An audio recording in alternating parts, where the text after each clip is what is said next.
What's up, everybody? Welcome back to Built for Life. Today we're looking at something that woodworkers use on a regular basis, and that is clamps. But not just any old parallel clamp or F clamp. See, here on Built for Life, if you're new to this channel, we do a lot of CNC work, signs, trays, things like that. Things that typically take, like a glued up panel, something a little bit wider and more stable than what you're going to get out of like a piece of standard rough cut board. Now, traditionally what you would see us doing is putting these panels together using something like this parallel clamp. So bring it together and then maybe some cauls with F clamps, clamping it all together to keep it all flat. So on a smaller panel, you end up using, maybe 2 parallel clamps and maybe 4 F clamps to clamp cauls on to keep everything straight. Well, today we're looking at something that is a little bit different. It's been around for a long time, but really not, doesn't really get a lot of attention. I don't know why. I've never used one, but I think it has the potential of really helping us out in the shop. So specifically what we're talking about today is the Fulton Woodworks 4-way pressure clamp system. It comes with this kit here, as you see it, 12 of these little notched rails,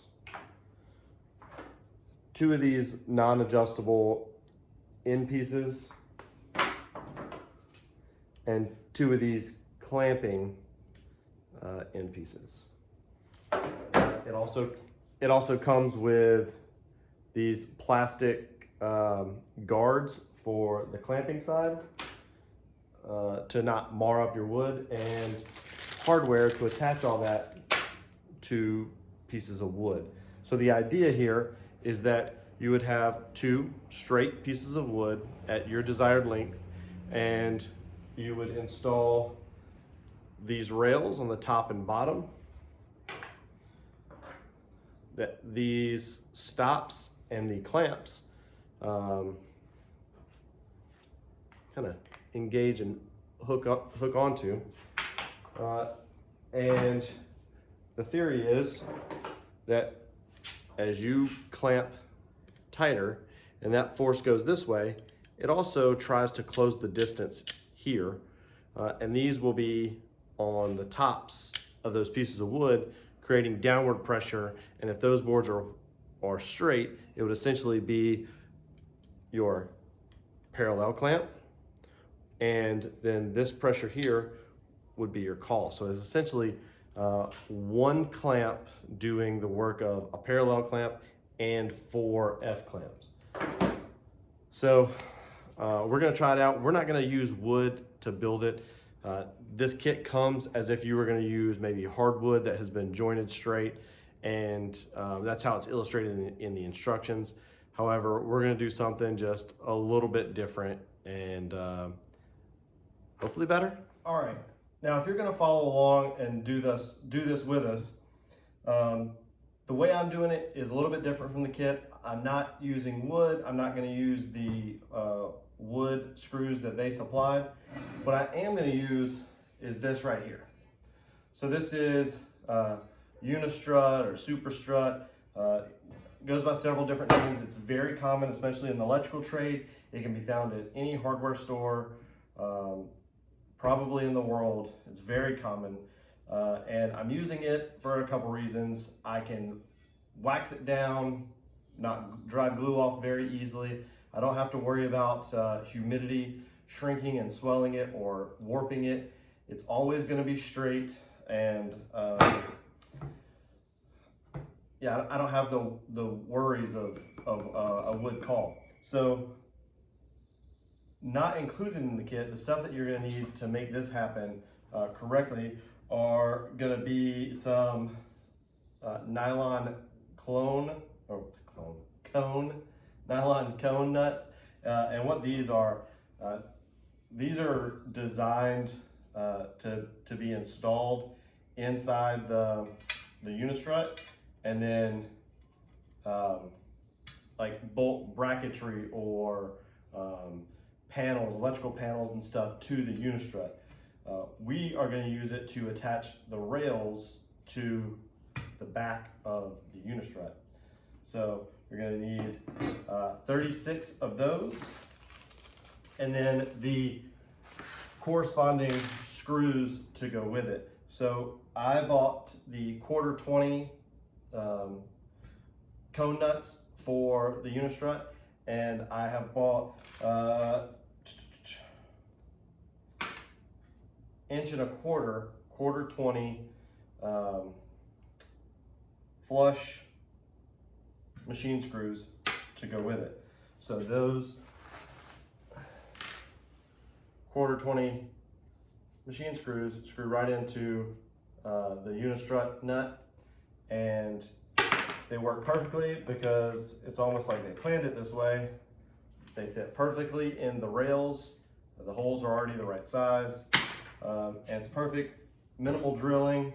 And yeah, I think there's only one. I think if you're going to put 3 screws in each one of these, you've got to drill 1 hole in the metal for each one of these, which is easily marked and done.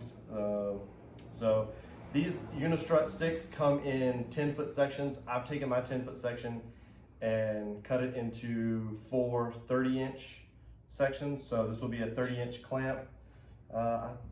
That's probably all I will get out of it, would be a 30-inch, the ability to make a 30-inch panel. But I don't really make panels too often that are that large. I'm usually looking for in the range of 13 inches, so it fits through my planer.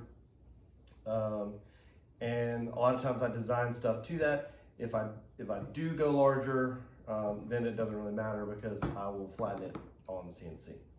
So we've already got these cut up. That might pose a problem for some people, but you have options on cutting this.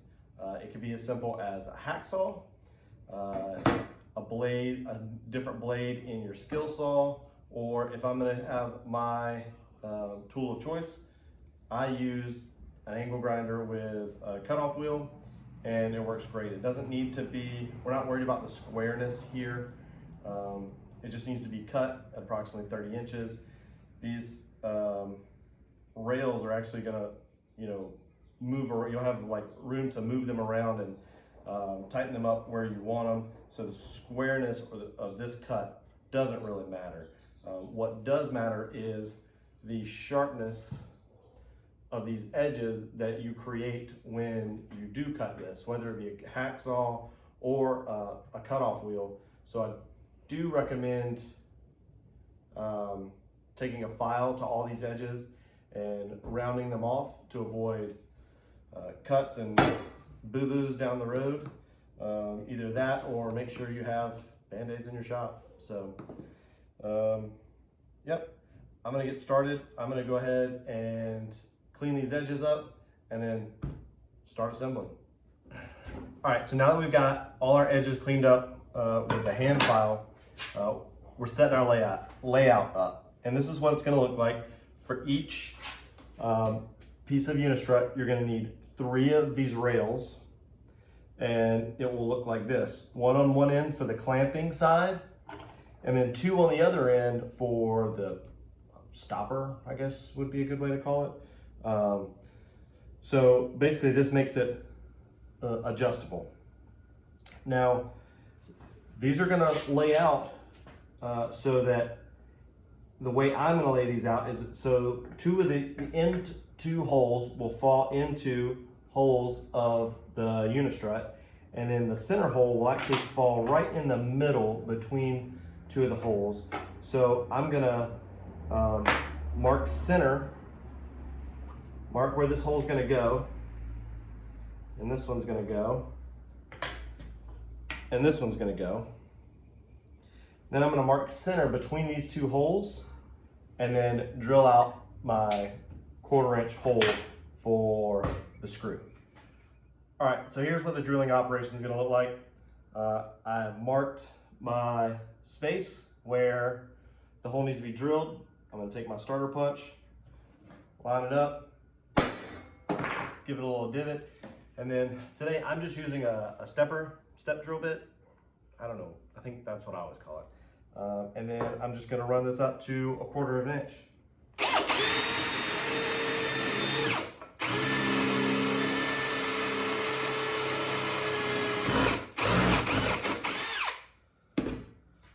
Just like that, and drops in just that easy. And what you'll see is that there's actually room for a little bit of error here because these end two are in slots and it can slide back and forth. And then if you add your third one to the center, it'll push into that hole that you just drilled. So I'm gonna do this for all 4 and get my layout and then show you the next steps.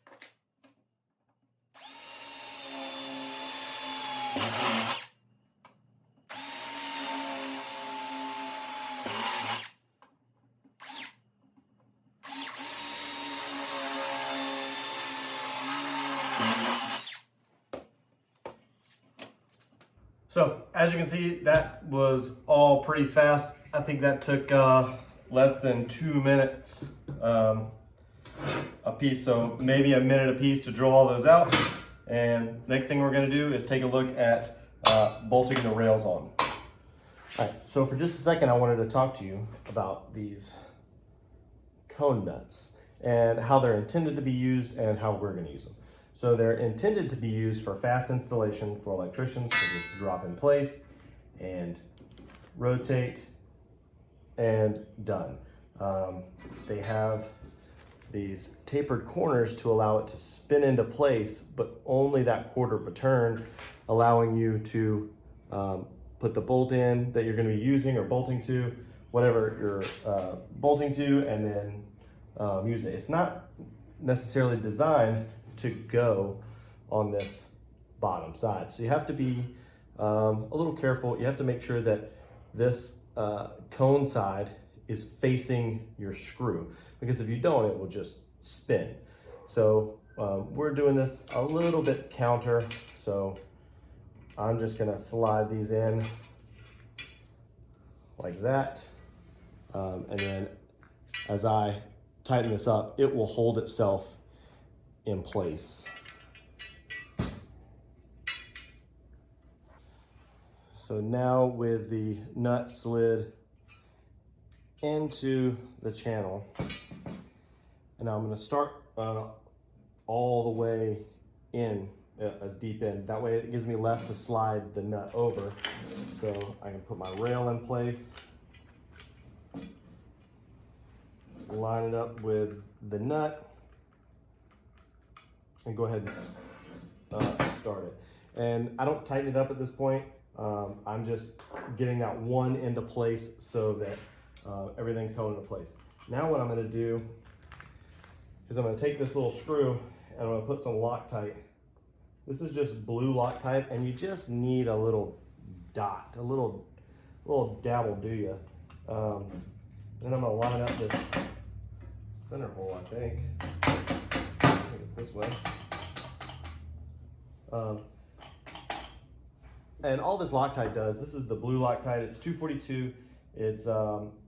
It's designed to be put on so that you can take it back off. This is not like a permanent install, so if I wanted to take it back off and install this on like a longer piece of Super Strut, I could, but for now, I just don't want the screws to be able to back out through vibration or whatever. So now we're just gonna slide this one in.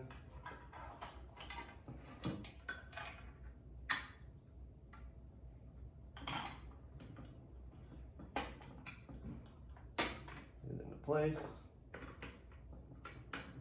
Get started. And same with the next one.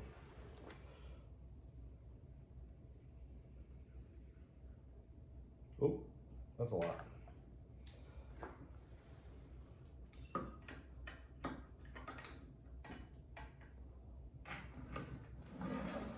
Totally out of frame. But that's okay, you get the idea.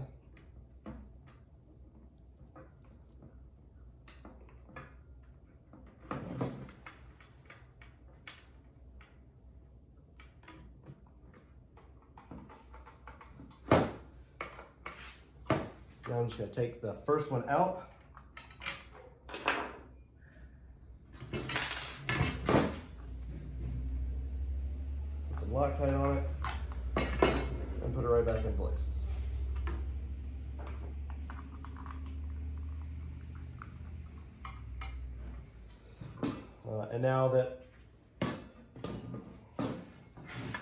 And now that all three screws have been started, everything is aligned, I can go ahead and tighten it all the way up.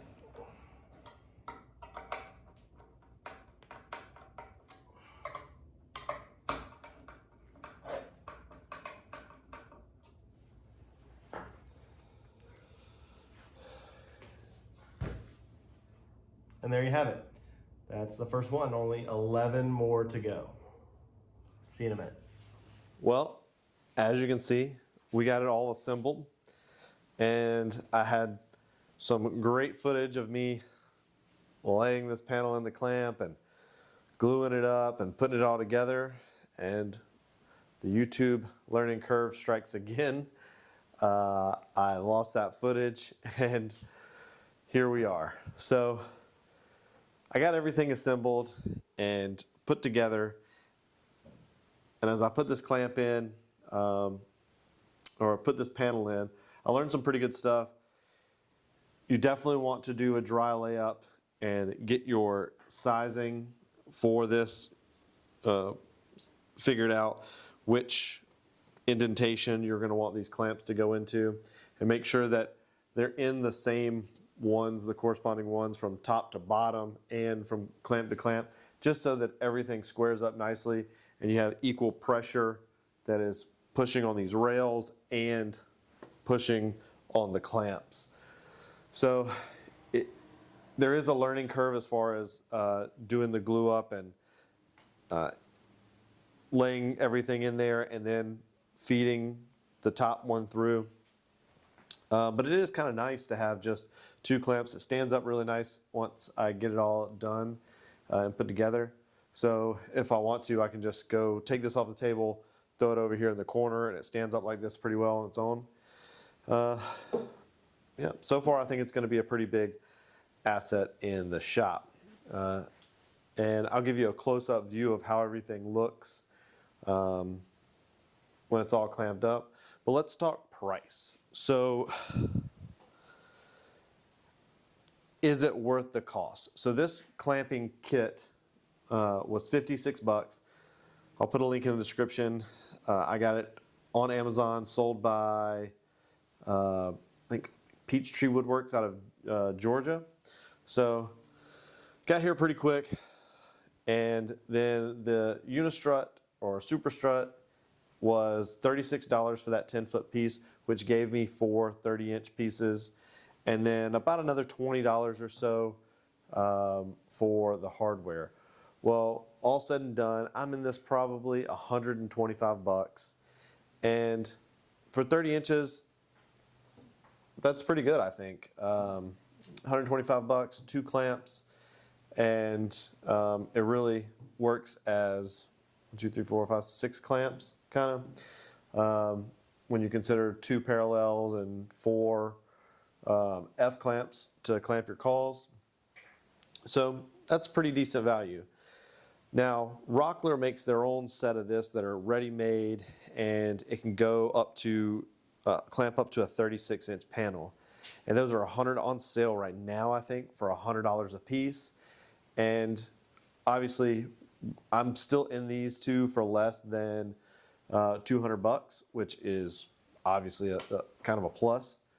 But I think where you would really save money is if you wanted to clamp up something like a tabletop, you know, something that's larger than 36 inches, maybe 48 inches or something like that, that's where I really think the value would come from a kit like this. At the same time, I can just unbolt this stuff, get larger super strut, and then make a larger clamp. Well, all in all, I think this is going to be a pretty good value. I know I'm going to get a lot of use out of it in my shop. And if you enjoyed watching this video, hit that thumbs up. Don't cost you a thing. And if you want to see what I turn this solid walnut panel into, hit that subscribe button. YouTube will let you know when my next video comes out. And I'll catch you on the next one.